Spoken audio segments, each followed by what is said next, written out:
A 911 operator answers a call from a starving elderly man, but he loses consciousness before he can complete his sentence. When the police arrive at his house, they find him unconscious and trapped in the basement. At 89 years old, Albert was known as the grumpy old man in the neighborhood, and everyone was aware of it. However, it wasn't entirely his fault. As we age, we long for the company of our loved ones, our children and grandchildren. Unfortunately, Albert had no one to share his concerns with.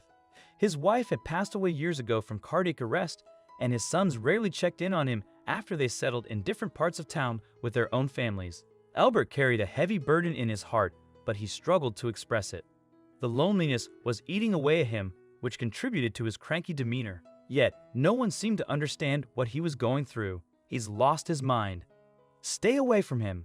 I have never seen his family visiting him. He's a lunatic. That's why his family pushed him away. These were just a few of the many things Albert's neighbors gossiped about behind his back. It pained him that people thought so lowly of him without even knowing his side of the story. Sometimes, he would spend hours and hours talking to his late wife, crying and silently praying to God to call them to the heavenly home.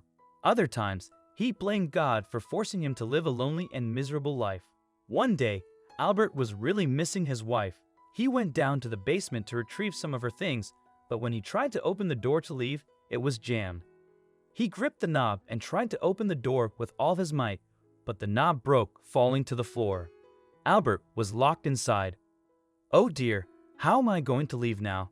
He began to panic. He was trapped in the basement with no other way out. There was a small ventilation window close to the ceiling, and he tried to shout for help, but it was no use. Nobody would rush to his aid. All of his neighbors despised him, though he'd never been mean to anyone. Albert's body was trembling with fear. How do I get out? Lord, what do I do? Albert reached into his pocket and found his cell phone. He sighed, relieved that he had his phone. He dialed 911, but the call didn't go through because there was no coverage.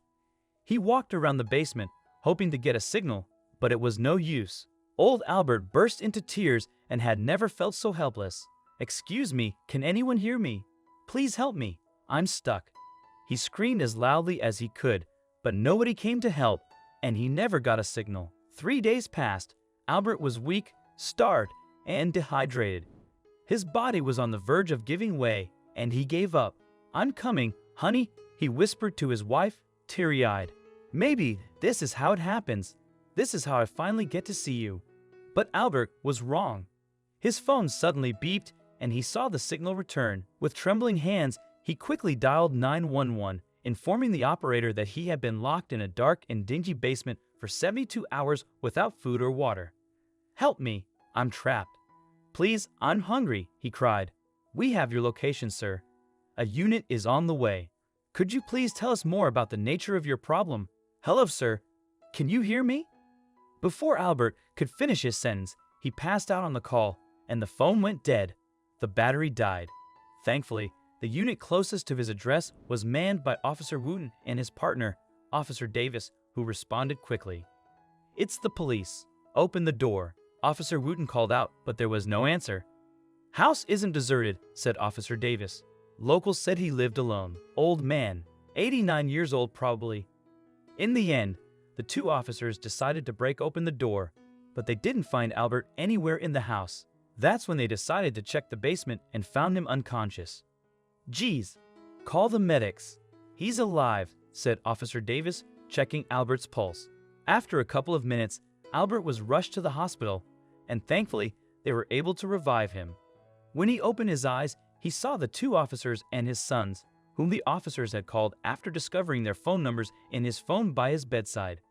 "Dad, you all right?" his elder son asked. "We're so sorry. We got so busy with our lives that we forgot to check on you." "Yes, Dad," his younger son said. "We realize we're wrong." "You boys better buckle up," Officer Wooten warned them. "Your father needs someone to care for him. Don't make the mistake I did. When I first joined the force, my father was the same age as yours. This job is unpredictable. You never know what might happen. It was my dad's birthday, but I couldn't be there because I was tied up with a case, and he passed away that night from a heart attack. I still regret that day. Maybe I should have asked my partner to take over the case for a day so I could spend more time with him. Please don't let that happen to your father. He deserves better, Officer Wooten said before leaving with his partner. Realizing their mistake in isolating Albert, his sons decide to hire a full-time nurse and now visit him regularly to check in. Officer Wooten also makes occasional visits to Albert's home, understanding all too well how lonely elderly parents can feel.